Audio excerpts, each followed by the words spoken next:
everyone, and welcome to episode 167 of the Wrestling Matters podcast. My name is Anthony Walker. Just want to give a quick disclaimer before we start this episode. I recorded this on Friday, the episode and everything, and we had a good time doing it, but there was a little cameo appearance by my ice cream van. Yes, you probably have heard it. It made an appearance on Wrestling Unleashed, where it's decided to do it again today, and there's pretty not much I can do about it, so I can only apologise for that, but other than that, enjoy the show. Wrestling Matters, people. World, look into my eyes.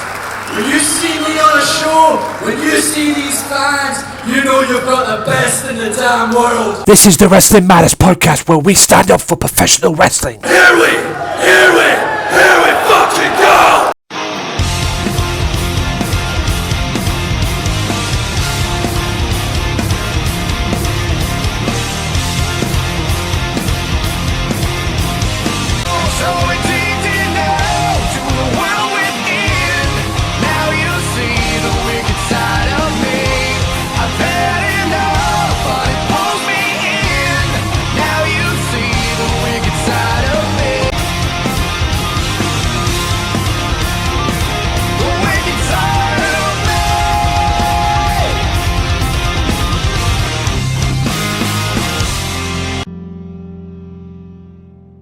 Beautiful people, it is me, that H-E-A-D.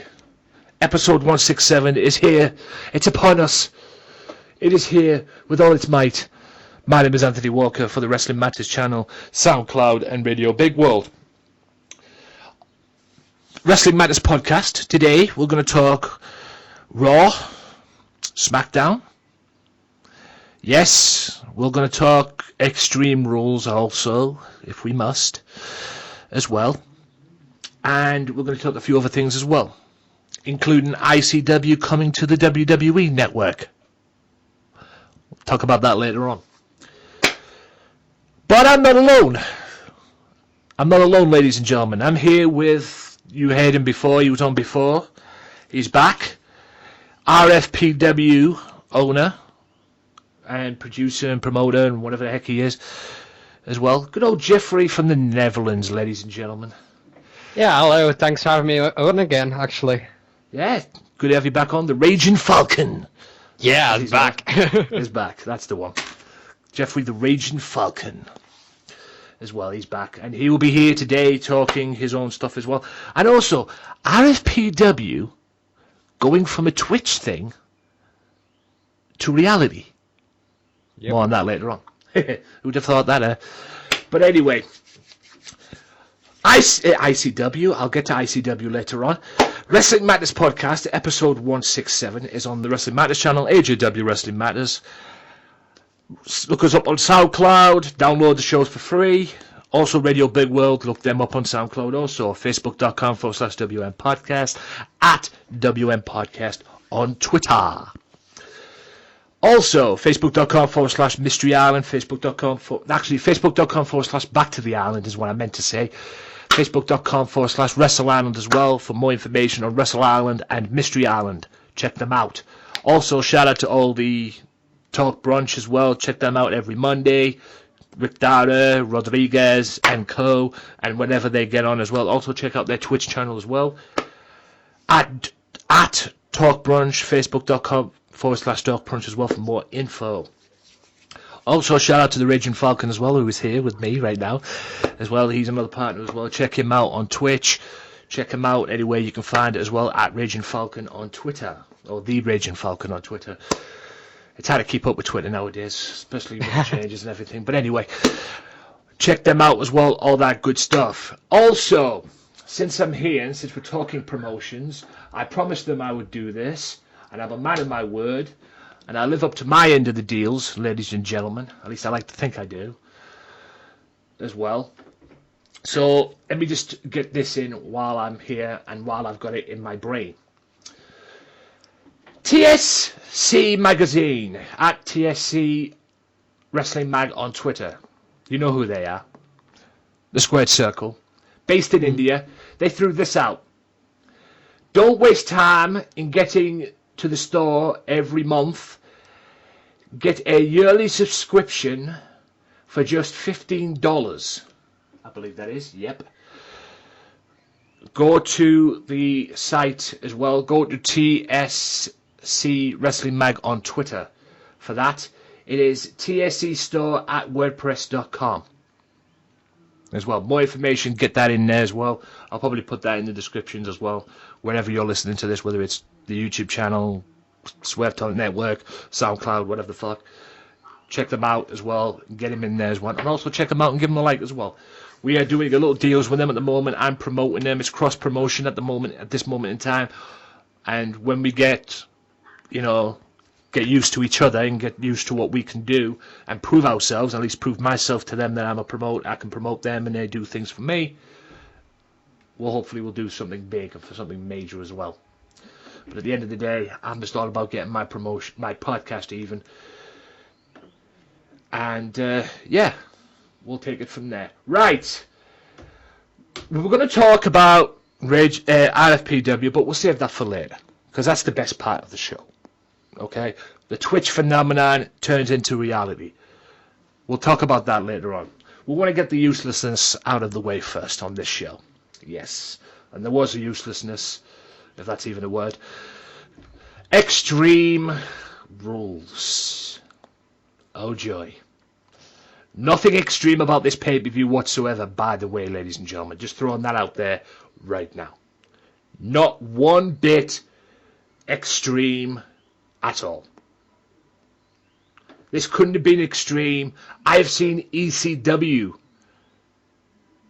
pay-per-views that have been more extreme than this. Believe you me. Oh, what a clusterfuck. And to be honest with you, I usually watch my pay-per-views before when I'm going to bed. If I've got nothing to do the next day or anything like that, majority of the time I usually watch them and stay up all night and everything and watch them and see what happens there. But I decided to wait on this one and go on the next day. And to be honest with you, I'm kind of glad I did. Because I watched it the next day and oh boy. We'll kick off with Kalisto and Apollo Crews in the kickoff match. I didn't see this match, but Kalisto won. And the reason why I didn't see it, because I don't know about you, Jeff, Raging Falcon, but I'll tell you this right now. I couldn't give a flying fuck about the Titus brand. Or Apollo Crews for that matter. I care more about Kalisto than I do them two. Did you see this? Nah, same. Well, there you go. That's how much we care about the kickoff show. That's how much we care. Yeah. And that's how much we all care about the Titus brand also. No one cares. Moving on. Moving on, fuck's sake. Now, in a match that kicked off the pay-per-view, which I kind of was hoping... It lazy booking is what it is. The Miz and Dean Ambrose. And if Dean Ambrose got disqualified, he would lose the Intercontinental Championship. On a pay-per-view called Extreme Rules, they have this stipulation. Are you fucking kidding me? Seriously. And you could tell during the actual show and during the actual match itself, you could tell that Miz was trying to use that to his advantage. You know, one particular, getting Maurice to slap him to cause a disqualification, didn't work. Oh my God, I mean, thankfully it wasn't the worst match on the card. I will say that. And it was a good match. It wasn't the greatest match, but it was a good match. Anyway, what do you say your piece about this? I just think it was lazy booking all along, to be honest with you. Definitely, they just took the Smackdown booking, took it over to Raw. And thankfully, this was the second longest match of the show, because otherwise it would have been even more car wreck. But I mean, a disqualification stipulation on such a show, Exactly. You could have saved that for Great Balls of Fire. Or you could have saved that for Raw, because that's something you see on Raw, basically. You would have seen that on Superstars, a main event. Yeah. I don't usually watch them, to be honest with you, but yeah, I've given up on them a long time ago. But at the end of the day, you know, it was just lazy booking on WWE's part. But Miz is the new Intercontinental Champion, ladies and gentlemen. He did use all that to his advantage, ending with the shove on Dean Ambrose to the referee. Referee was going to disqualify him. Miz gets back up, skull crushing finale, 1, 2, 3, and he's the champion. So yeah, In a match I couldn't give two flying fucks about, to be honest with you, because I was pretty much done. Rich Swann, Sasha Banks defeat Noam Dar and Alicia Fox. The returning ICW bound Noam Dar as well in July. Back end of the July, ladies and gentlemen, for the Shugs Who's Party pay-per-view. 2 nights, by the way. But yeah, what did you think about this one? I didn't really care about this one, to be honest with you. I've actually been following the storyline, and I still don't get why they got Sasha Banks in it. I still don't get it. I mean, had it been Swan versus Dar and Fox beside it, wouldn't have mattered. That would have been a better match than just Banks. Oh, we've got nothing for Banks. Here you go. Here you have your 6 minutes of fame. Yeah. Same. It's pretty much there. Sorry, but I mean, I love me some Sasha Banks, but she did need to be dragged into that. True.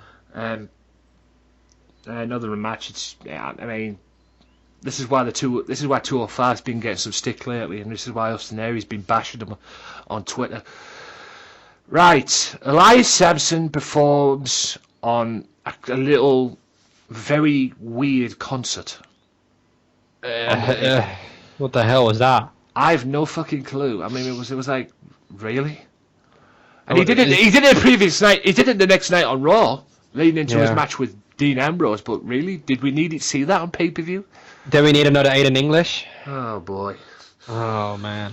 I mean, what makes me laugh about Elias Sampson is the fact that if James Storm had came to WWE and didn't go back to Impact Wrestling, we may have seen America's Most Wanted 2.0. Or America's Most Wanted WWE style. Because I think they were lining up him and Sampson as a tag team. But yeah, I think Storm went back to... said, no thanks, I'll go back to Impact Wrestling, see you later.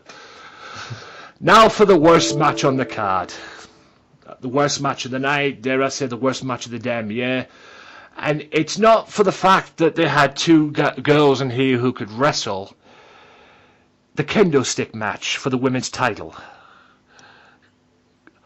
Oh my god, this was the worst match I've seen. This was god-awful. Now, I used this analogy going back to Survivor Series 1992, I believe it was, during the Big Boss Man Nails feud. The Big Boss Man match, the nightstick match, if you will. Yeah. They wrestled for at least 5, maybe 10 minutes before they got the nightstick. The girls wrestled 2 minutes, and then the kendo stick was down. What the fuck? It took them 2 minutes to get the kendo stick down. Then, Bayley didn't even use it. And Alexa Bliss used it more. And then Bayley gets pushed right into the kendo stick. Bliss hits a DDT. 1, 2, 3. The match is over. I don't know about you, but these 2 girls got a royal fuck job on this pay-per-view. What are your thoughts? Yeah, they basically just discriminated anything on a pole match is. Had you put, and that's my honest opinion, had you put Mickey James in there, someone with experience from the past days who knows a little bit around this, or got somebody like Victoria to coach them at least a little bit into this wouldn't have been so bloody awful. And it was, ladies and gentlemen, it was god-awful. Oh. I can't imagine what the girls would have been like if they had any sense that they'd been backstage going, what the fuck did we just do? We just screwed ourselves into another Divas era. Yeah, I don't think they screwed themselves. I think whoever came up with the idea. I got from it. Oh. Yeah, I think whoever came up with the idea and whoever agent the match. I mean, good God. I mean, at the end of the day, you'd have been best off putting these 2 in a one-on-one match because these 2 can go. There's no question about it. But the whole match was just god awful, just diabolical. Now, in a way was the match of the night, in my opinion, somewhat, not 100%, but in a way the match of the night. Cesaro, Sheamus, Hardy Boys, tag team titles, cage match. Now, this was good for what it was. There was no tags, 2-on-2, as it should be. Why would you have a tag team stipulation when tags in and out and during a cage match? Just Get him 2 teams in the ring and just let him go. I've seen that before in the match. It made no sense. This was good for what it was. The only downside to it was there was a downside. Jeff Hardy gets out. Couldn't they have won the match that way? You know, Jeff Hardy leaves the cage, one person leaves the cage, but they had to have 2 people, both members of the team, to leave the cage. So Matt Hardy's been left in there on his own, getting his ass kicked, and then Jeff's like, fuck this. And I knew he was going to do this. I predicted this, Falcon. I predicted this. Jeff Hardy was going to do something stupid, something crazy. And he did. He did a whisper in the wind off the top of the cage, came back in. And then it got to the point where Matt was dragging him out because apparently him going out and then Jeff Hardy coming back in didn't count. It had to be both members of the team hitting the floor. It got really confusing towards the end, and then Cesaro and Sheamus jumped over the cage and won the belts. Why wasn't there a pinfall or submission stipulation in this? That's my only theory about this. Other than that, it was okay for what it was. What's your take? Yeah, the match in the middle, it was good. It was well executed, but that's what you get from all of these 4 gentlemen. You get a solid matchup, but the way it was constructed and towards the ending, I would rather have indeed seen much rather to have like a 2v1 situation, one gets out and get a 1v1 situation, or see a pinfall or submission finish, but that just didn't make sense to me. Yeah, this didn't make sense whatsoever, to be honest. Nope. And we have new tag team champions now in the term of Cesaro and Sheamus. Where does this leave the Hardy Boys? A lot of rumours flying about. They could be splitting up. The Broken Brilliance will be coming in. Jeff Hardy's going solo. Will we see Jeff Hardy as Universal Champion down the road? Who knows? Now, in a match that was good for what it was, but it's ruined the feud, quite frankly. And I knew Austin Aries wasn't going to win this match. When they gave him the spot on Raw, when he tapped out Neville on Raw, I knew that wasn't going to go down. Neville, Austin Aries submission match. What's your take on this? Because to be honest with you, I think it was ruined. Yeah, I still don't get why would you do this.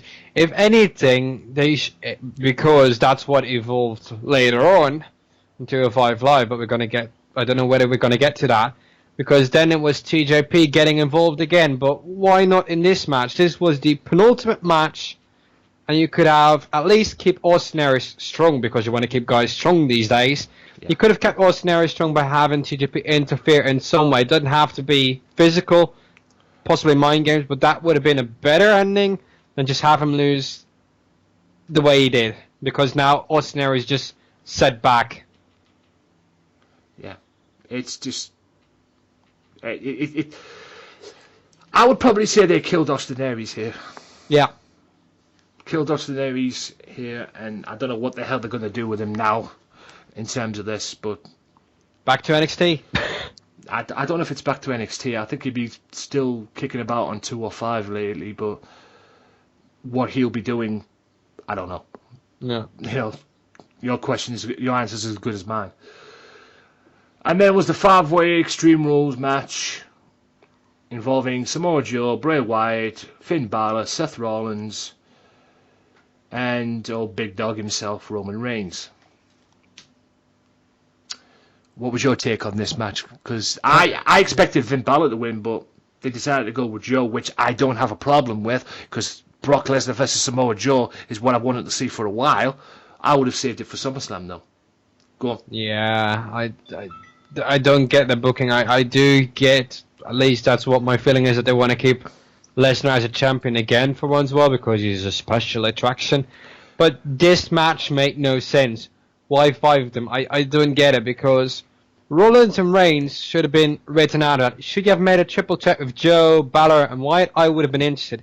But keep force feeding Rollins and Reigns around. It's just iffy to me. Put Reigns and Rollins in the IC Championship. That would have been much more booking-wise, you could have done way more with that, but it just felt like filling. Yeah. I don't know if it was the filling, to be honest with you, because I saw this from this perspective, if I'm being honest with you. Mhm. I saw it from, you had Rollins, you had Samoa Joe, you had Bray Wyatt and Balor, and you had Roman Reigns in the middle. The last time I checked, Finn and Bray Wyatt were meant to be going into a feud. Samoa Joe, Seth Rollins are basically already in a feud. And the wild card in the middle was Roman Reigns, because his meal ticket, Braun Strowman, is rumoured to be out for 6 months, even though there's rumours that he's coming back in July for the SummerSlam match with Brock Lesnar. That was the way I saw that, but they decided to go with Joe. I don't mind that whatsoever, and we should be in for a great fight. Overall, what is your final thoughts on this Extreme pay-per-view, this Extreme Rules pay-per-view, even though there was no extreme thing about it whatsoever? Yeah, this was, you could have easily branded this weird rules for all that I care, because I really, if I ever had to go on a star level, I'd give it 1, just the effort, but that's about it, because this was train wreck. And I definitely agree with you. They put Balor and Wyatt in a match, Joe and Rollins. Who cares about Reigns? Nobody cares about Reigns, whatever. Yeah. You could have easily scrapped the mixed tag match. You could have easily scrapped the women's championship. I have nothing against women. They do a great job, but this match could have been easily cancelled out. Could have shorted some of the matches, and definitely could have had 2 way better matches on the card. Yeah. They needed to definitely improve, to be honest with you. And I think that's at the end of it all, this is why SmackDown's the #1 brand at the moment, in my opinion. Yeah. Just because of this lame-ass booking from... I mean, SmackDown come up with ideas themselves, but at the end of the day, they take risks, and they damn sure took... I mean, WWE in particular, not just SmackDown, they damn sure took a risk with Mahal as champion. But at the end of the day, I mean, it just makes no sense at the end of the day. Why would Raw is in this shape, and they've got this diabolical thing that's going on at the moment right now, this text message storyline, which makes no sense, and I think we all know who's behind that. At least the rumours are flying out that it's definitely behind that, but we'll talk about it in the next part. Mm-hmm. Good grief. All in all, lackluster pay-per-view, pretty average in my opinion. Yes, there were some good parts, but at the end of the day, like the Solo Monster said, like I'm saying it right now, guys, nothing extreme about it whatsoever. Nope. They'd have been called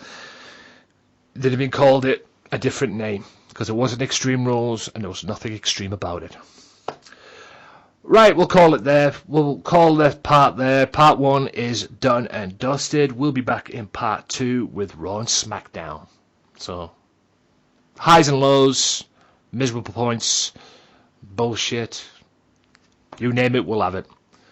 It'll be on after this. Stay tuned. If you enjoyed the Wrestling Matters podcast, why not check out the Wrestling Matters podcast right now on YouTube at AJW Wrestling Matters. You can also check it out on SoundCloud at Wrestling_Matters_podcast. That's /Wrestling_Matters_podcast. Also, check it out on Radio Big World as well. For more information on them, you can check them out on SoundCloud. We're back for part 2, ladies and gents.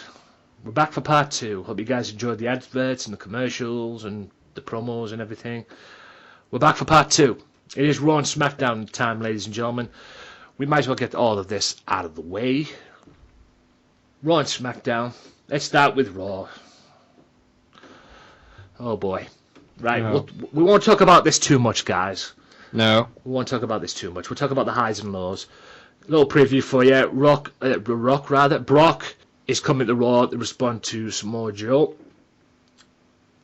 as well, so that should be a dandy as well. So, June the 5th episode of Raw.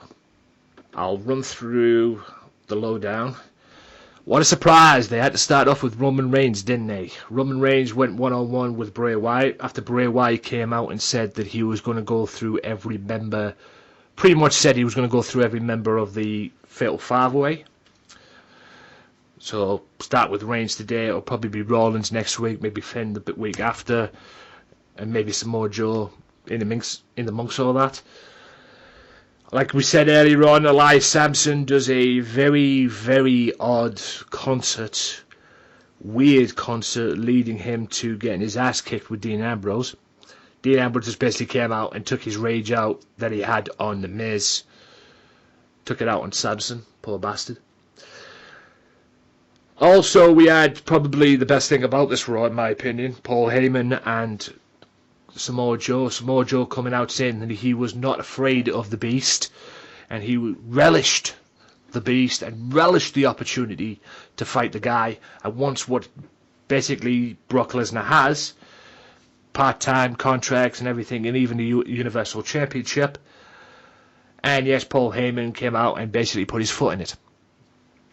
Came out, put the guy over and everything, and was worried himself because he knew that Brock Lesnar would probably not be the same after this match. But Samoa Joe wanted to use Paul Heyman as a message to Brock Lesnar and basically choked him out. Raw Tag Team Champions, wow. The Raw Tag Team title champions, Cesaro and Sheamus, go from beating the Hardy Boys in a strange cage match to facing Heath Slater and Rhino, the former Tag Team Champions from SmackDown. Wow. TJP defeated Mustafa Ali and then got jumped or got lured into a trap basically from Neville because TJP wanted to cash in on the deal and about getting a title shot against Neville as well, and Neville basically took him out, which was the best thing about the match anyway, because I'm sick of his dab. I'm sick of him dabbing. Kalisto beats Titus O'Neil. Yawn. Yeah. Enzo Amore was meant to tag with Big Cass, but somebody has been attacking Big Cass lately, and mainly Enzo Amore, but somebody got to Big Cass this week. So Big Show came out, and they basically beat the former tag team champions Gallows and Anderson. Nia Jax beats Raw Women's Champion Alexa Bliss via disqualification. That ain't over. She ain't gonna be happy with that. Not one person wanted to help Alexa Bliss on Raw, but I kind of got the feeling that during this match, Dana Brooke and Mickie James were trying to help Alexa Bliss. To be honest with you, very weirdly, but I kind of got that feeling. But Nia Jax took them both out after the match, which was kind of funny. In what was an okay main event, Samoa Joe and Seth Rollins. No big deal, nothing big or anything like that, but for what it was an okay main event as well. So, shoot, Mr. Raging Falcon, what was your highs, lows, miserables, bullshits, segments you'd want to forget about Raw this basically, week? I want to forget the whole of Raw outside of two things. The lowdown, definitely. Again, why do we even bother with Cruz and Titus O'Neil? Just get them in the spring cleaning, please. They're nothing.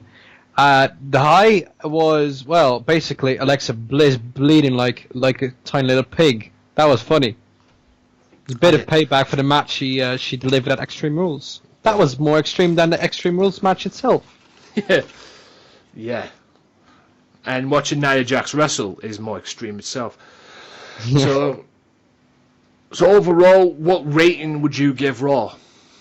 4 for effort. It's pretty much as nice you can give, really, isn't it? And I'm being mild. I'm being very, very mild. I'm trying to keep it in. Right, onto the A show. Let's get onto the A show, Oh, thank God. which is Smackdown. Let's get onto the A show, shall we? Smackdown, and I saw Smackdown this morning actually, as we were calling this, guys, and what it was, pretty decent, pretty decent, a lot better than Raw. The Smackdown Women's Money in the Bank match. Shane had the participants out, always running the mouth off. Even Naomi came down. And finally we got the debut of Lana. Not the Lana who hangs around her husband Rusev. Just Lana. Lana comes in. Basically demands to be in the Money in the Bank match. wow, you want to kill yourself first night on the job, or you want to have the potential to kill yourself the first night on the job. But she got into a little verbal confrontation with Naomi, and then it all kicked off, which led to a 6-woman tag team match made by Shane McMahon. Carmella, Natalya, and Tamina, the welcoming committee, and I use that term loosely, took on Naomi and Charlotte Flair and Becky Lynch, and they won. All thanks to Lana. Lana got involved as well. Thankfully, AJ Styles, Dolph Ziggler, AJ got even with Dolph. It was a great match. There's no question about it. But I was a little pissed off that AJ lost last week, and it was in his home state of Atlanta, Georgia. But thankfully, he got even with him this week. He got even, so it's 1-1 in that little series they seem to be having. Mojo Rawley went to Shane McMahon this week and wanted an opportunity, because ever since he's won the Andre the Giant Memorial Battle Royal at WrestleMania, he's been pretty much on the sidelines. So Shane put him in the match with the WWE Champion Jinder Mahal. And apparently if Mojo won, if I'm not mistaken, if Mojo won, he would get a chance to be in the Money in the Bank ladder match. So basically it would have went from 6 to 7. But poor Mojo, it didn't work. Because Jinder Mahal proved why, whether you like it or not, he's the WWE Champion. By beating him. New Day get their warm-up for the Usos at Money in the Bank by beating the Clones. And yes, I did say the Clones and not Los Matadores. Thank God. So hopefully they'll get some credibility. Heck, if it can work for Breezango, it can work for them. So, there you go. And the main event, Nakamura 1-on-1 with Kevin Owens. In what was a great match, and Nakamura wins with Kinshasa, but it ended with Baron Corbin hitting end of days on Nakamura and standing tall in the ring. Could we see Baron Corbin win the Money in the Bank? Heck, there's rumours about him being WWE Champion, so this will be the perfect time, or the perfect thing to do it. What was your highs and lows, Mr. Raging Falcon of Smackdown? I thought overall it was a solid show. Definitely liking what they're doing with Corbin, Nakamura, giving a bit of a switch around, so you don't really know what they're going to do. That's a great part in the SmackDown booking. Definite low. I still don't get why they're putting women in tag matches. It's been a great year for women on SmackDown, but lately it's been weird booking. Definitely highlight of the show, and I always say this. I don't care what people will think of me. Fashion Files. Breezango is the shit. They're just the New Day 2.0 in what they're doing. Well, like I said, they had the New Day on the Fashion Files this week. Yeah. Like I say, the Clones were defeated by the New Day. They got beat by the New Day this week, and it's the Clones now. It's not Los Matadores anymore. So hopefully they'll get the same thing that Breezango get. Because let's face it, Breezango were probably in their shoes. At the moment right now, the Clones are jobbers, from what it seems. Yep. But let's hope they get some credibility as well. I mean, if it could work for Breezango, it could work for them, surely. Yeah, true. And I've always rated the Clones as potential. You know, they had the potential before they got changed into Los Matadores and basically Tito Santana wannabes.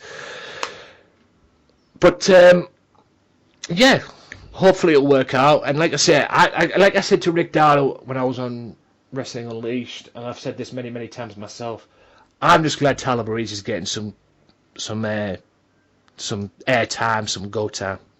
Yeah. Well. Not saying anything bad about Johnny Curtis as well, because Fandango, because he's good.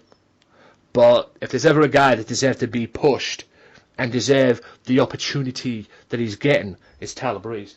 What's your take on that? No, definitely. I mean, the way he came up, it was like, oh, good, we have a great feud with Dolph Ziggler, just like off to the sidelines. Great job on the guy's part to come up with this Breezango thing, and it's worked ever so good for them ever since. Yeah.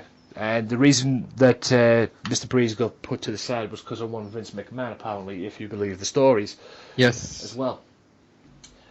So, overall, what is your thing for SmackDown?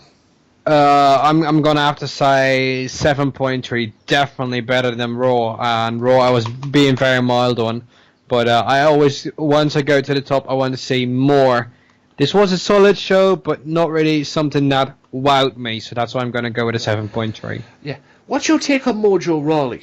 What do you see him doing? I mean, Baron Corbin won the Andre the Giant Memorial Battle Royal first night in, and then 1 year later he's competing for the Intercontinental Championship at WrestleMania, despite the fact that it was on the pre-show. But, you know, what do you see him doing? Because the thought of, I'll be honest with you right now, the thought of Mojo Rawley fighting for the WWE Championship at WrestleMania scares me, to be honest with you. Yeah. Oh god. Why Rawley win the Andre the Giant Memorial Battle Royal? There could have been so many. I was hoping Braun Strowman. picks. I would have even preferred Big Damo, because even just getting like 2 days in Big would have Damo. even been a better choice than Rawley. Yeah. Oh, I should say Killian Dane. Sorry. No, Big Damo. Big Damo to ICW and that. I don't care. It's Yeah, big, exactly. It's Big Damo at the end of the day. More on ICW later. But yeah, I mean, I should have seen it coming, though. That's what was my own agenda about that match at WrestleMania. I should have seen it coming the way they were booking Rawley on SmackDown.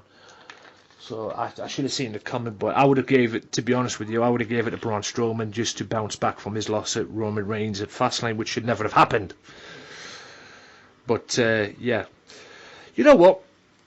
Let's talk about this. Since we've already mentioned ICW, let's throw this in. Apparently, I woke up this morning, guys. This is Friday. We're recording this on a Friday.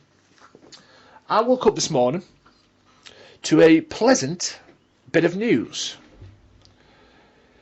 It seems ICW, Insane Championship Wrestling, have pulled their content from the Fite Network, the Fite App, that little Fite App you see on the thing, you know, the Fite TV, I guess you could call it, where you see the pay-per-views, and they have pay-per-views on there as well. The ICW stuff's on there, Ring of Honor stuff's on there, hell, even Impact Wrestling's on there as well. Well, apparently, from what I got this morning, it seems that ICW have pulled their content from the network, the Fite Network. Now, this is making way, rumour has it, for this, courtesy of WrestleZone.com as well. Possible ICW moving library to the WWE Network. We could see ICW content on the network, because apparently they've done a deal, so there's a possibility we may see ICW content on the network. We might see the Fight Club on the network. Apparently there's been some deals going around. I'll read a little bit if I can get down. Where are we? ICW. There we go. Yeah. According to BW Insider, it is reporting that due to their deal with WWE, ICW, Insane Championship Wrestling, has pulled their content from the Fite App. This may be a sign that the official announcement is forthcoming about ICW adding their respective library of content to the WWE Network. And by the way, ICW are not the only people that are in line to do this. Progress Wrestling are too.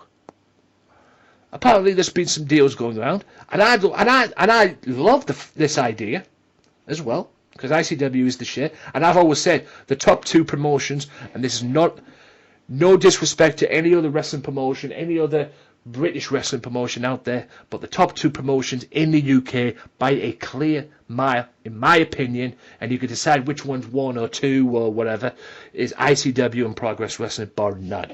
Okay?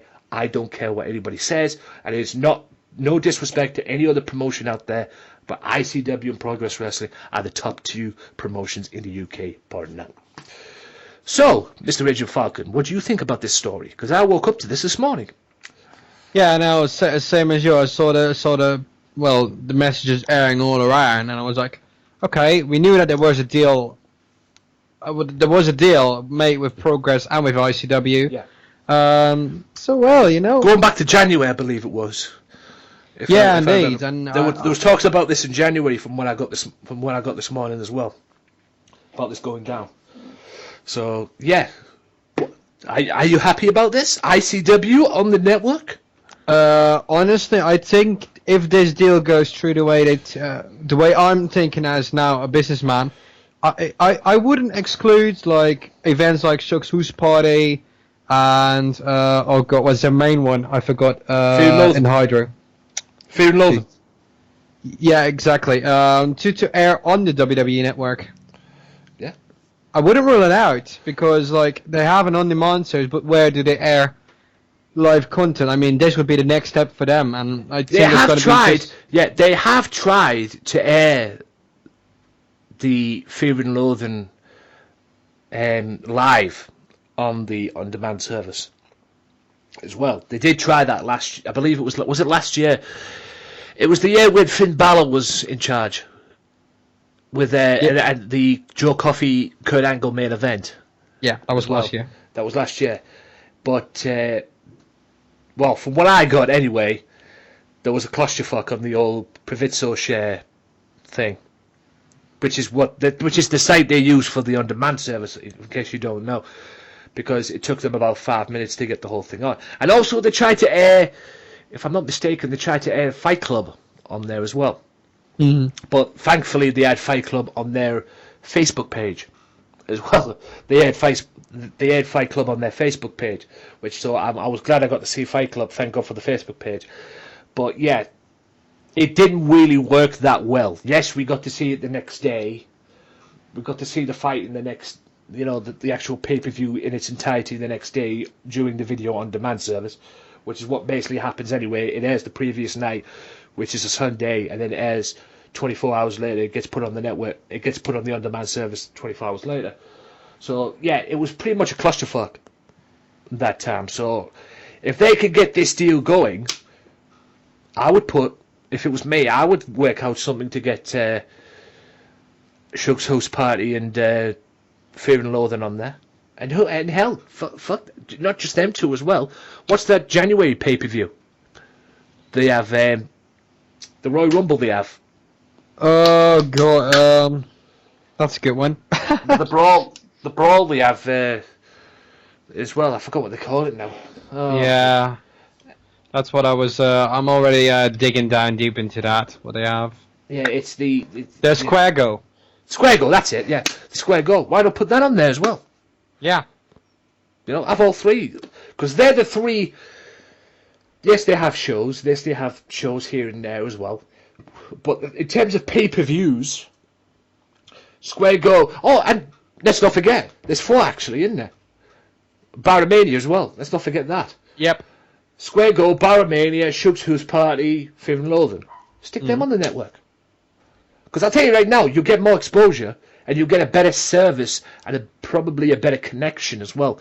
Because what they did on the Provizzo share, it was a clusterfuck. Because I even told them on the friggin' thing. I had to tweet them about it as well. So, and hopefully they saw my tweet as well, ICW, because it was a whole clusterfuck if they were trying to watch it on the on-demand service. Mm-hmm. Like I say, we eventually got to see it the next day. And I watched the first hour because I got the bit where it was the coffin match. Stevie Boy and BT Gunn. It was towards the end of that as well. That's where it came. That's where it eventually came on when it was live. So if ICW can get that sorted out, hey, I'm down. I'm down for seeing ICW on the network.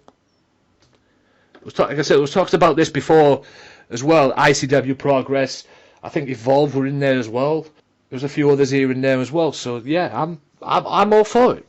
ICW Insane Championship Wrestling coming soon to the WWE Network. We hope.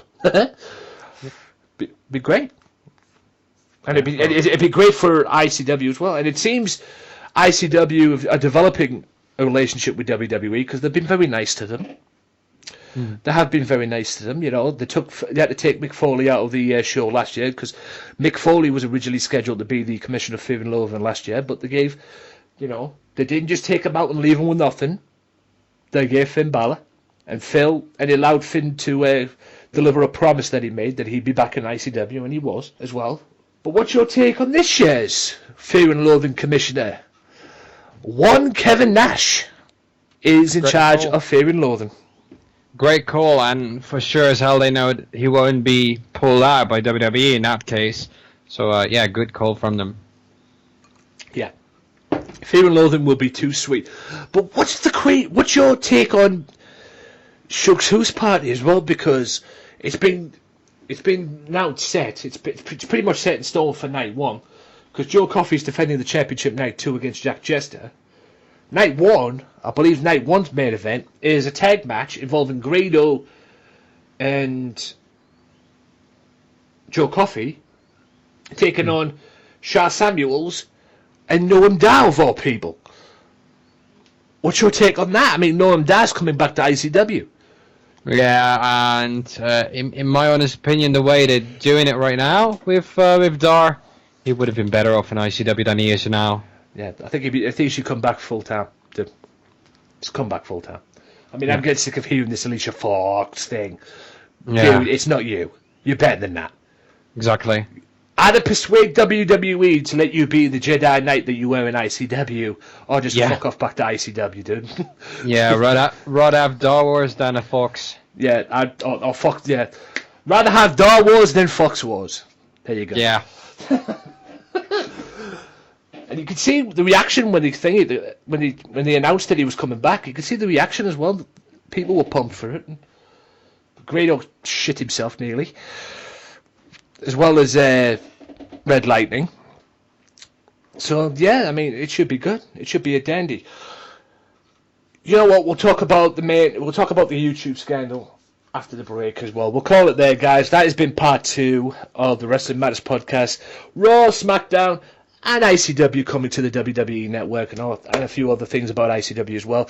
But after the break, part 3, which I'm guessing will be the final part, I'll do the promotions towards the end of the show. We'll talk the nitty-gritty about this. We'll talk about YouTube, what's Raging Falcon's opinion on the YouTube scandal. YouTube deeming, or not deeming, wrestling advertiser friendly. You know how I feel about it, but get Mr. Falcon's view after the break. Also, I'll throw in the top 10. And also, RFPW going from a Twitch promotion on a video game to reality. You want to know what that's all about? Tune in after the break. See you in a bit. If you like the Wrestling Matters podcast, why not follow the Wrestling Matters podcast now on Twitter at WM Podcast for all professional wrestling news. Wrestling Matters, wrestling fans. Welcome back to what is probably the final part of the Wrestling Matters podcast, ladies and gentlemen, part 3. Hope you guys are enjoying the show so far. Excuse me for my lack of English there. We're going to have a top 10 from What Culture, but I want to talk to Mr. Falcon. As you well know, if you follow Mr. Falcon on Twitch, he does a promotion thing. He has a dream. We all have a dream. We all do our own promotions. I'm doing my WWE Universe on the Games Matter channel as well. Check that out. I've got Extreme Rules pay-per-view this Sunday on the Games Matter channel, 7 o'clock UK time, 2 p.m. Eastern. But he's been doing his RFPW on the Twitch. And I know he's done it. I've seen him. I've jumped in. I've jumped in to see what it's about and everything like that, and watch some of his shows and how the creator wrestlers that he uses as well. You know, the Joe Henrys and all that stuff as well, where you download them from the community creations. Now, just one problem with that. Well, I don't know if it's a problem, but it's happened. That is now a reality, ladies and gentlemen, from what I've been told and from what I've heard, and from what Mr. Falcon told me on Facebook. Because in September, RFPW makes its debut. Isn't that right, Mr. Falcon? That's absolutely right. 17th September. 17th of September. And this is your time, man. What's it all about? let the peeps know? Definitely. Well, to capture in on what we have done. 2014, it all started out basically as a way to give some young, hungry talent from mostly UK, also mainland Europe, a shot at getting some more exposure. That really came about in 2015. And so we sent out some invites to actual real-life wrestlers to say, okay, tell me a bit more about you. What do you do? What is your persona? What kind of moves do you use? And can we emulate that into the WWE games to help us out? You get a bit of exposure, and it helps us create a nice show. That all started out with Curtis Norman from Sheffield. It went great, and then we went on to more. We went into the big names straight away. Didn't even know what I was doing. We went on to Nathan Cruz, Davey Blaze, Luther Valentine, all those kind of guys. And they all said yes, one by one. They all said yes, okay, we want more exposure. We created them in the game. We created shows. That went on for a couple of years. We had some great workings together, including you and a couple of others to help us promote and cross promote. And come about last year, late 2016, somebody came up to me and said, "If you do love this, and I do love the business ever since I was young, so why don't you make it reality? Because you've got the guys, you already know them, you've already spoken to them. Why don't you do it?" So I said, okay, I've got to think about it. So I sat around for a couple of days trying to think of it in my head, okay, what can we do? And I actually started writing bits and pieces, seeing if I had any material to go by. And throughout the course of October, November 2016, that developed. We got the venue, we got the wrestlers, a couple of them already, and that it developed. And that's basically how one of the dreams and the goals we had to expose and help young talent grow turned into reality all of a sudden. Yeah, I mean, the Twitch phenomenon and everything, I never really knew all that backstory, how you created them and that's actually good. But yeah, it's all developed now when it's coming. What is it, September 17th? Yeah. September 17th, where at? The Trowbridge Civic Centre, of course, in Trowbridge. There you are, guys. And do you have a Facebook and that? Promote your stuff, dude. We have Facebook, we have Twitter. You can find us under Raging Falcon PW. And we also have a website, still under construction a little bit, Raging Falcon PW, currently .weebly.com. Yeah. As well. Check it out on there. All this, yeah. If you would do me a favour and be so kind to send me them links through the Facebook DM, and I'll put them in the description below. On YouTube, SoundCloud, and Radio Big World, and the Swerve Talk Network as well. I will shut them in the description below for you as well, and be sure to check them out. So if you would do that, I would be so grateful to do that, and I'll be able to promote you as well. So yeah, and if you have anything in the future, Mr. Falcon, do not hesitate to send me it through DM on Facebook as well. Any promotions, whether it's leaflets, whether it's shows, upcoming shows and everything, or whatever it is you're going to do, or basically who's coming to the show, who's going to be on the show, who's going to be taking part in the show, what wrestlers are coming to the show. Let me know.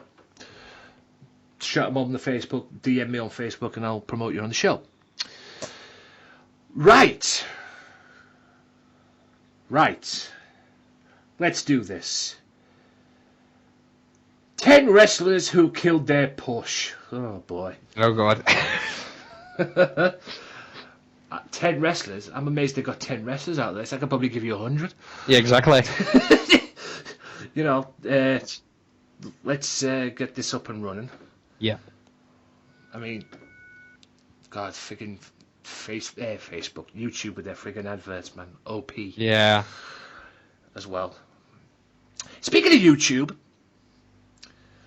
let's get this in before we get to this as well.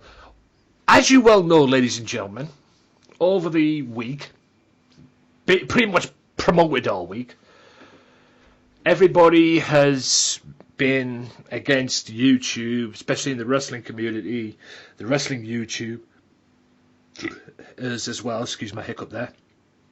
and everything. They've all been fighting against YouTube or fighting back or hashtag fight back, hashtag stand up for wrestling on YouTube because apparently YouTube does not consider wrestling advertiser friendly.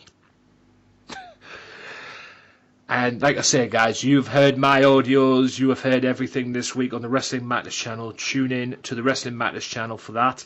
They're up on there. They're up on the Wrestling Matters YouTube channel, so check out the audio. So I'm not going to say my piece about this because I pretty much talked about it until I blew in the face. What's your take on that, Mr. Falcon? I'll try and keep it short and sweet to avoid emotions getting in. Actually, I'm kind of torn with this because I do get the heat that they gave YouTube. YouTube has not only been doing this to wrestling. Myself as a content creator outside of RFPW knows this quite very well. It's not only that. It's violence in video games, violence in YouTube shows that have been going around. Even the big time stars. Look at PewDiePie, for instance. He's had several videos flagged. I mean, he's a top YouTuber of all time by such great lengths. Even he has had trouble with this.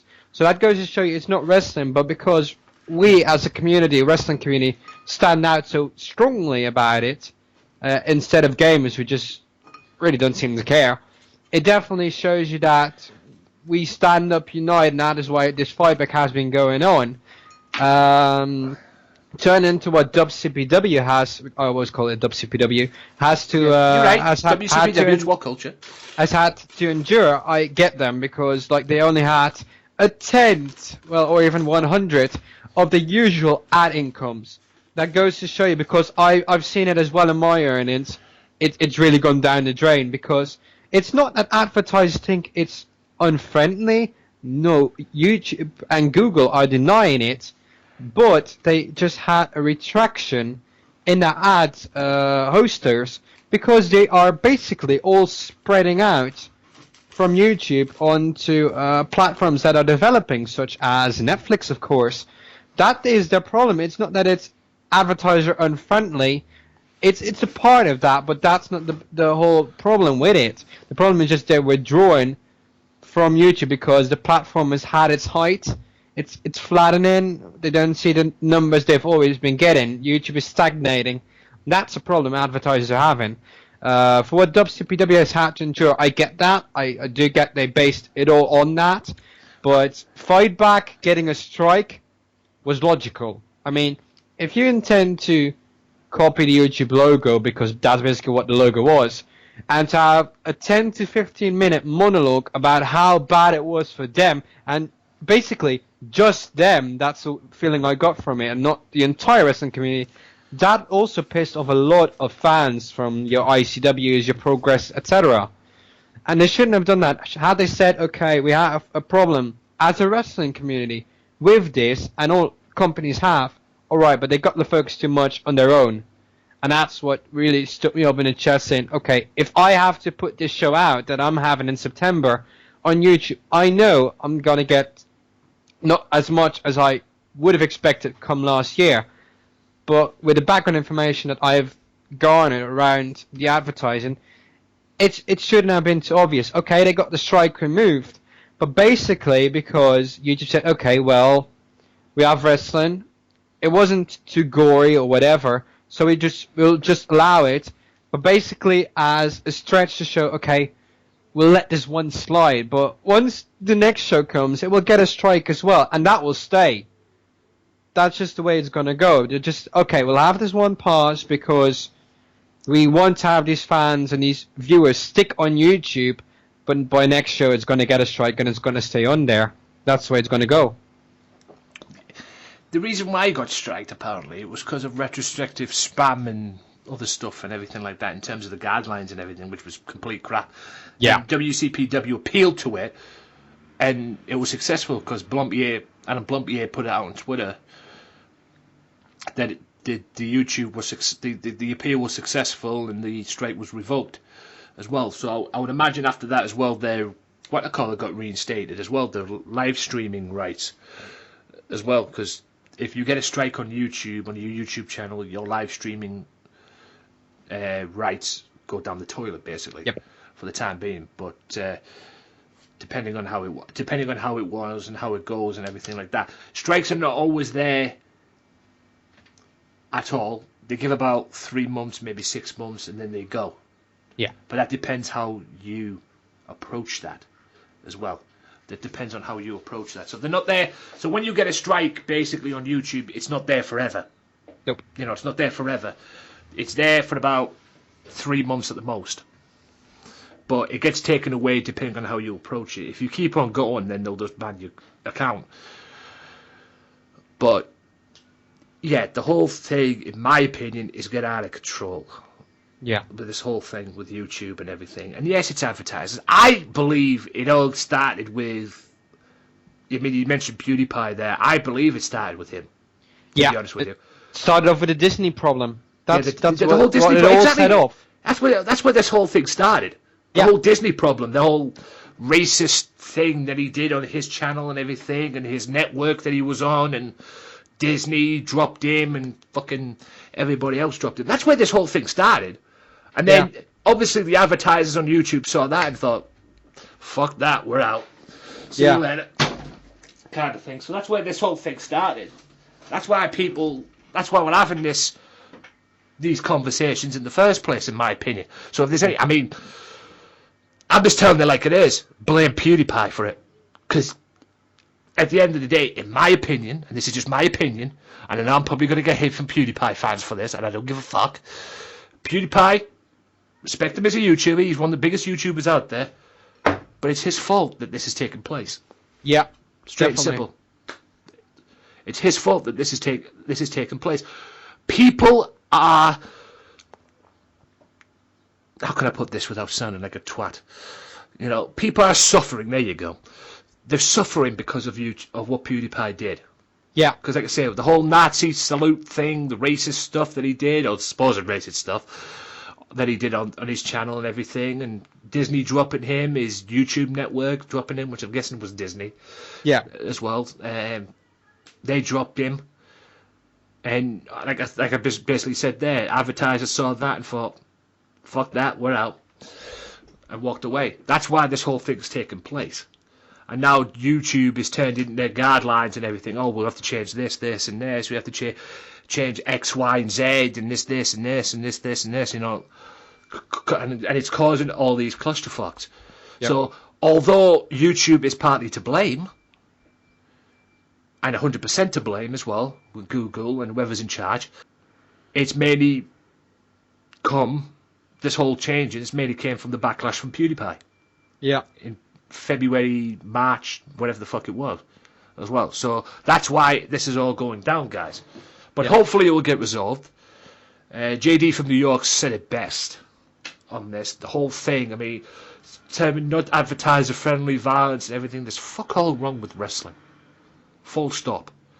I mean, what pisses me off about this whole situation is how they can deem this non-advertiser friendly, and then you've got boxing. And I'm not bashing boxing or the UFC at all.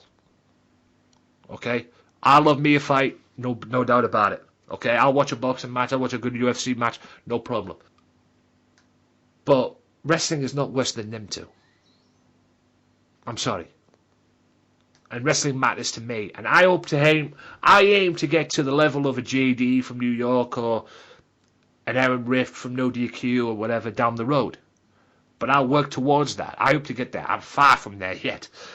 I'll be honest with you right now. That's just me shooting the breeze on that one. But, you know, I've said this many times as well on Beam, which is now called Mixer, which is the alternative to Twitch as well, which is what I'm going on as well. I've said this to a few streamers on there.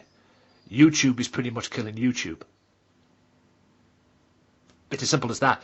I had this theory the other day, Falcon, the other week. Can you imagine if there was a YouTube and nobody was using it? Yeah, well, I do see it happening within a couple of years. If YouTube keep this up, it fucking will happen. Yeah. If YouTube keep this up, because it's going to be a lot, it won't be just advertisers dropping it. Advertisers dropping it. Everybody will be fucking dropping it. In a couple of years.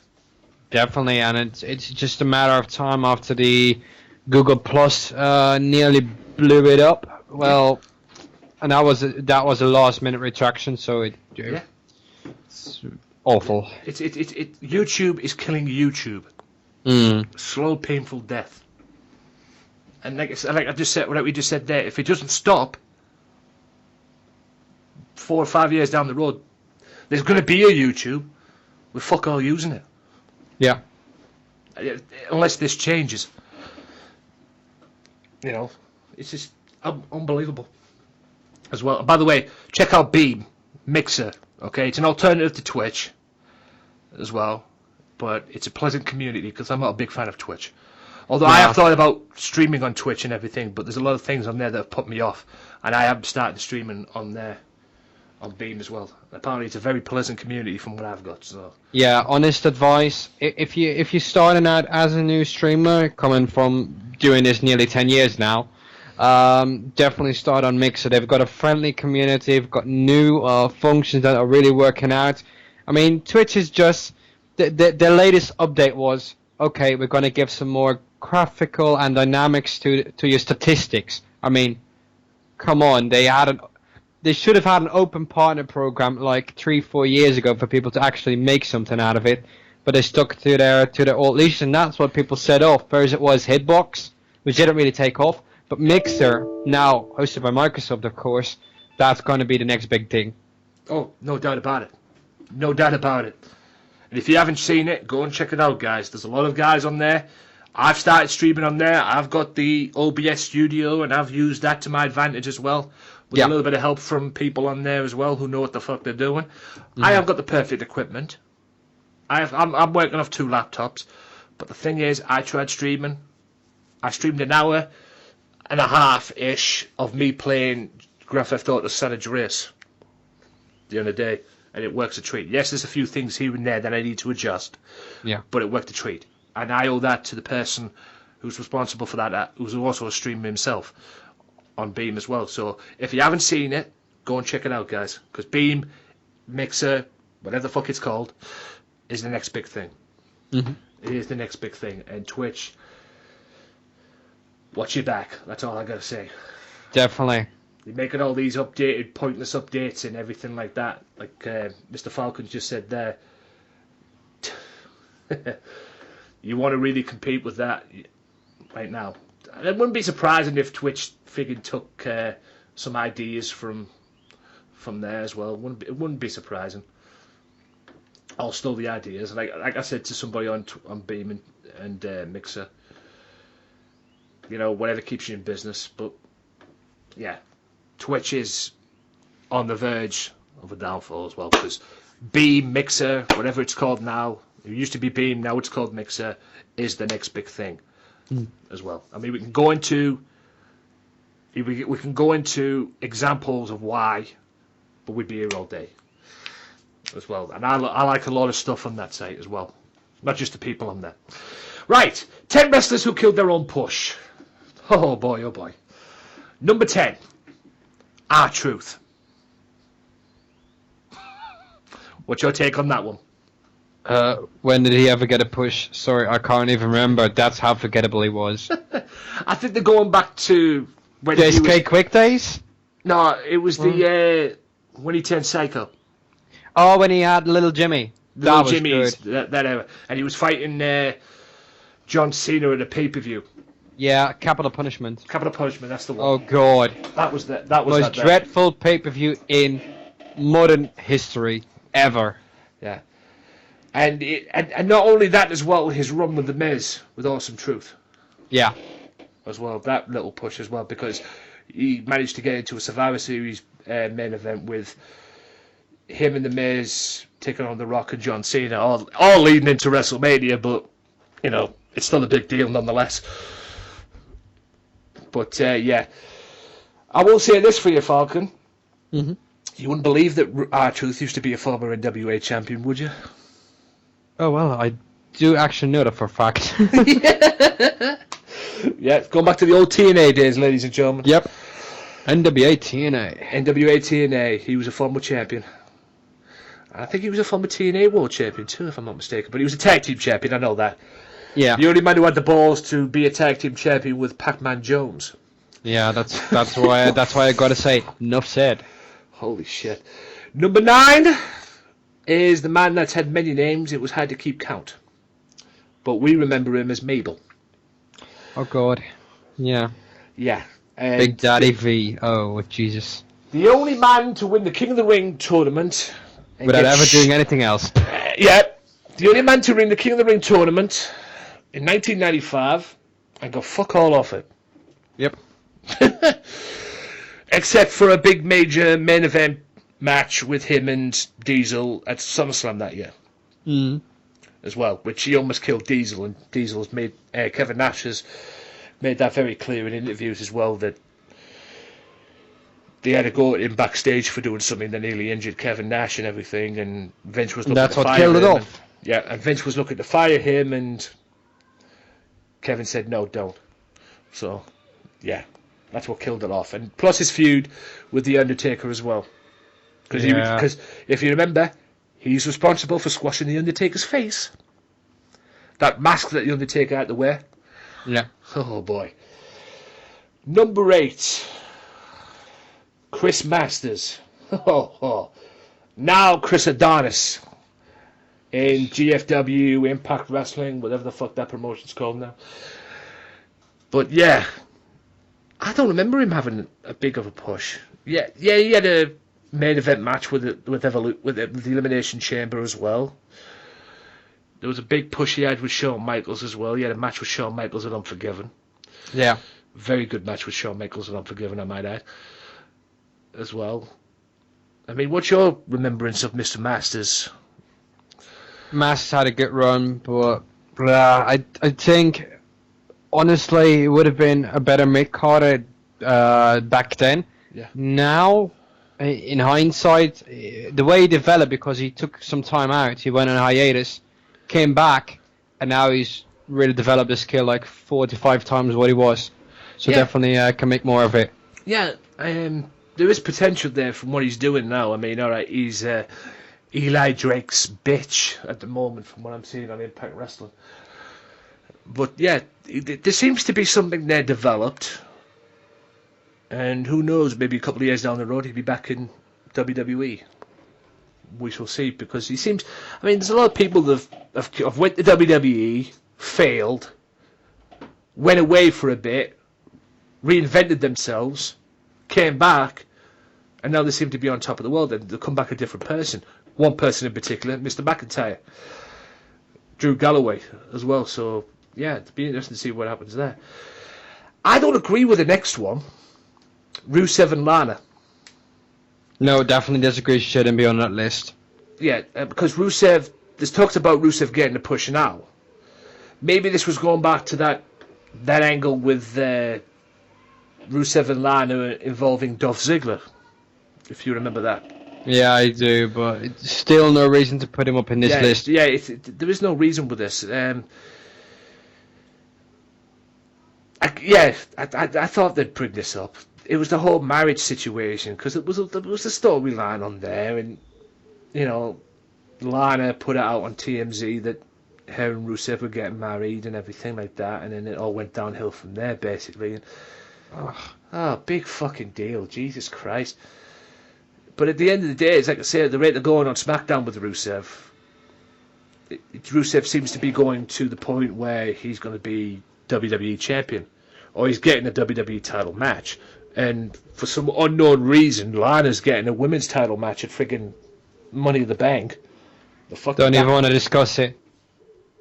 Yeah, where the fuck that came from, I don't know. But anyway, I guess it's something to give Naomi something to do. I guess they had to give Naomi something to do. Or they got this big, huge Money in the Bank pay-per-view. This big, huge Money in the Bank. Oh, they have to make it historic again. Oh, shut up. Yeah, they have to make it historic again. And then, well, yeah, you know what? We got you here, but we've got Naomi over here doing fuck all. Let's just throw a ladder in there as well. So, yeah. Blooming heck. I'd rather... Never mind. I might could bring Eve Marie up. No. She's gone anyway. Next one's Evan Bourne. The man known as Matt Sydal. As well. I don't remember him getting a push that much. He was mainly a tag team wrestler. Yes, he had his moments as a singles competitor as well. But yeah, I think it was because he had, the drugs and everything, and the problems that he had, and getting suspended and everything. I mean, what's your take on this? I mean, he seems to be doing very well now in Impact Wrestling and Ring of Honor as well. I don't even want to get into Matt Seidel. He's a great dude, but he completely butchered himself online. I don't even know if I should mention this, but it's leaks. So yeah. Leaks to what? Mention it. No. He had nudes leaked. Oh right. No, he's not the first person to have that. Seth Rollins. No, so that says enough. And then the drugs in Japan. Then your honor is being killed off in the wrestling world. So at least in this modern day and age. So no, don't want to go into it. Matt Seidel didn't really kill his push in my mind. Is doing at a place where he belongs. Doesn't belong in WWE in my mind. Never has. Next one, Triple H. Couldn't we have just named him number one? Because he has started and stopped more pushes to doing it for himself than anyone else.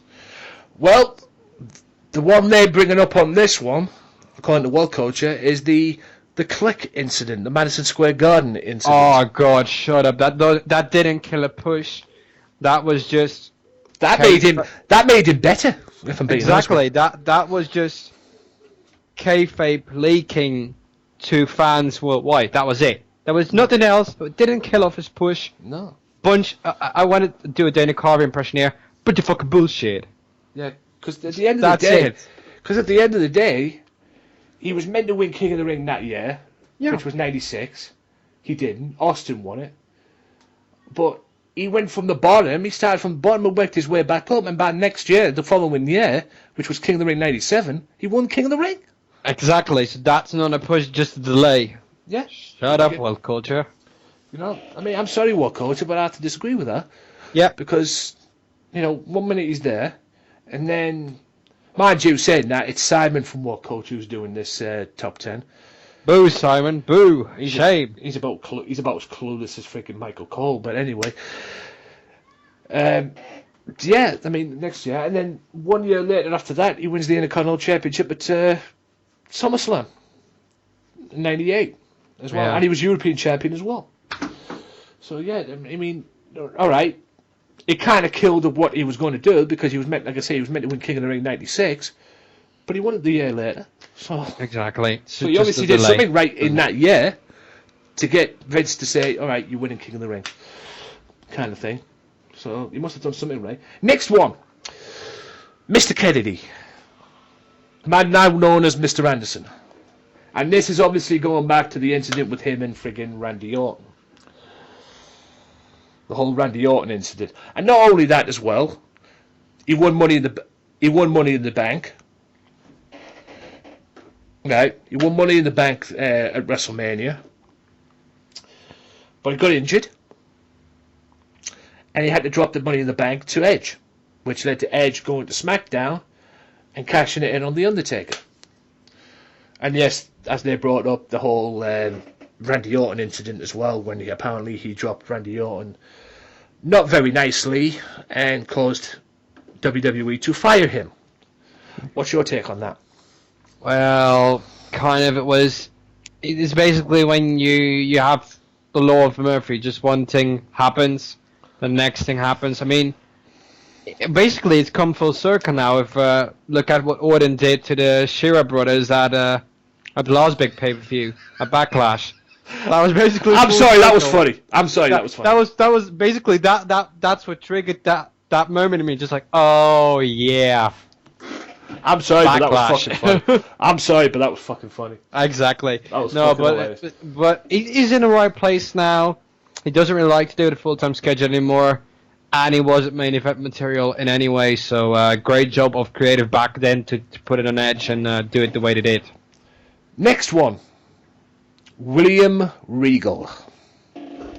Boy, oh boy, did this guy fuck up his own thing. Yeah. Apparently he was going through some bad patches. I don't know if it was drugs or anything like that, but he was going through something. He was he was a general manager at one point Yep. as well, and he was king of the ring. Uh, And it all went downhill from there. yeah, definitely. But it went downhill much earlier in my idea, when we had to transition from WCW going into WWE. Do I have to mention a three-letter promotion? UPW. Oh boy. Yeah, UPW. Go on. Please, UPW. That was the underground promotion that basically Yeah. patched up old WCW wrestlers, put them in a promotion, said, well, hey, let's try and beat WWE again, which horribly failed, and then everybody went rock bottom. Oh, is that UPW? I thought it was UPW, but could have been mistaken there. Don't get Is me. that the one? What the caller was in charge of? I believe it was Jimmy Hart. I thought it was, actually, yeah. Because they had Hogan on. Yeah, The lead announcer was Tony Schiavone, and if it's the one you're talking about, the lead announcer Tony Schiavone and Jerry Lawler. I thought so. Yeah, exactly. That was it. Yeah. Yeah, XWF. Yeah, exactly. That was the one I was thinking of. Yeah. XWF. Oh, God. Yeah. Yeah, but no, Regal has had his incidents, but really, if that all hadn't happened, he would have been a multiple-time WWE champion in my mind. Well, Technique, perfect. Execution, perfect. Knew how to perfect a promo, and that's why he's been ever so wonderful as GM of NXT, as well as doing the scouting, because the scouting he did, as well for the cruiserweights as for the UK tournament, absolutely amazing. yeah, don't forget the training as well. Exactly. Training on the NXT, the NXT thing as well. Jack Swagger is next. Ooh, Talking the time where he won Money in the Bank, cashed it in on Jericho, and then 1 month later he ended up losing to poor old fucking, what's his name, Rey Mysterio, in that Fatal 4-Way. And then there was the Seb Coulter situation as well. You know, he had a title match with Alberto Del Rio. It was touchy politics that basically killed him. It was all out of his hands. He had been underutilized ever since coming from ECW to that main roster when ECW folded. That is where it all ended, straight away, basically. And then he basically became Rusev's bitch. Yeah. At the end towards the end of it, and then never really saw that much of him. He comes back on Raw, and the next minute he goes to SmackDown, and that was it, really. Yeah, exactly. Ooh, who's number one? Rob Van Dam. I have only one word. 420. Yeah, I think it's pretty much know why he killed his own push. 420. Of course. The weed, the drugs. Apparently he got caught smoking pot with Sabu in a car that they were in as well. The police pulled him over and they caught him in. And that pretty much fucked up his WWE Championship run. Yep. Quite frankly. Because not only he was WWE Champion at the time, he was also ECW Champion. As well, with the ECW One Night Stand thing, when he beat John Cena One Night Stand. It was projected to have him around for a champion as up to even 1.5 years. That's the most radical story. Most stories say 6 months, but there was one story that said if he had just done all the parts, he could have been lasting up to 1.5 years before losing it to Cena again. Yeah. We'll never know. Yeah. He was walking around with both the WWE Championship and the ECW title. Yeah. As well. And he was defending the WWE Championship on Raw. Vengeance pay-per-view as well. The next night on Raw, he defends it against Cena. And then there was the triple threat match, which Edge beat him. Yeah. And that was pretty much it from there. And then I think it was the next day. I'm not particularly sure. But I think it was the next day. He ended up losing the ECW title to Big Show. In the Philly Screwjob, as it was known. Yeah. When Paul Heyman came out and basically rubbed him and kicked him in the ass. So yeah, that was Rob Van Dam, ladies and gentlemen, and that was 10 wrestlers who killed their own push. Although there was pretty much, I would probably say 9 wrestlers that killed their own push. I literally don't agree with the Triple H one. No. If I'm being honest with you. Nah, neither did I agree with. Who did we have before Triple H, actually? Oh, God. There was Triple H. Let's go. Before H. There was Rob Van Dam, Jack Swagger, William Regal, Mr. Kennedy, Mr. Anderson, Triple H. Just going back. Evan Bourne, Matt Sydal as well. Who else? Rusev. Definitely didn't agree with Rusev. Sorry. Yeah, Rusev as well. Chris Masters. Mabel. Who never got fuck all, really, like I said. And the R-Truth as well. So, yeah. I don't agree with the Rusev and Triple H one as well, but other than that, pretty much 8 wrestlers who killed their own push. Yep. As well. So, there you have it, ladies and gentlemen. That about wraps it up for 167 rather of the Wrestling Matters podcast. Do the quick promotions before I let Mr. Falcon say his piece. Also, look me up on Facebook.com/WN Podcast, at WN Podcast on Twitter. Also, YouTube.com/AJW Wrestling Matters for the Wrestling Matters channel. Look us up on Radio Big World. Look them up on SoundCloud, as well as looking up the Wrestling Matters podcast on SoundCloud as well. And, yeah, be sure to check out everybody else. Like I say, Talk Brunch as well. Check them out every Monday. Facebook.com/Back to the Iron. Facebook.com/WrestleIron for more information on them respective things as well. Like I say, guys, TSC, the squared circle, at the squared circle Wrestling Mag on Twitter. Check them out and get your subscription. Monthly subscription. Do not waste time. $15 it is. What the fuck that is in UK money, I don't know, and I quite frankly don't care. But get them in there. Like I say, at TSC Wrestling Mag on Twitter for more information on that. Right, Mr. Falcon, promote your stuff one more time. Oh, first of all, thanks for having me on once again. It's been a blast. I've had more lows and highs in this episode than it was last time around. But it's been fun again. I hope to be back soon, of course, because we've been doing this cross promotion ever since 2015. Yep. Still great partners, and I hope to get a lot more in touch with you. Well, basically for my short plug, if you want to see some real life wrestling, including great new names coming up the scene like Taylor Six, Mr. Incredible, but also great names like Yeston Reese, then make sure to come to us, Trowbridge Civic Centre, 17 September. Tickets available at ticketsource.co.uk and ragingfalconpw.weebly.com, Twitter and Facebook at ragingfalconpw, and that's my site. Right, Mr. Falcon, you know where to find me on the Facebook and that, and the Twitter if you need anything. Definitely. Okay? We will get you back on ASAP down the road. Like I say, any promotions you need, whether it's Who's Coming, whether it's leaflets or anything like that. I don't just do this. I do this with Mystery Island and Wrestle Island as well. I get them to send me it as well. Please DM me them. Just DM me them out the blue. Whatever you want me to say, whatever you want promoting, no matter who it is, boom. Get them in there as well. And hopefully I might be able to get some... if you can arrange something as well, I might be able to arrange, get some interviews down the road as well with some of the wrestlers. You can talk to them as well. Looking forward to it. Down the road as well. If you can set that some of that out for me, at least try to. I'm not asking anything big or anything like. But anything that promotes RFPW, please send them to me on Facebook or even on Twitter as well. But I prefer Facebook. I pretty much talk to you on Facebook anyway, so yeah, through the DM. So get it on there as well.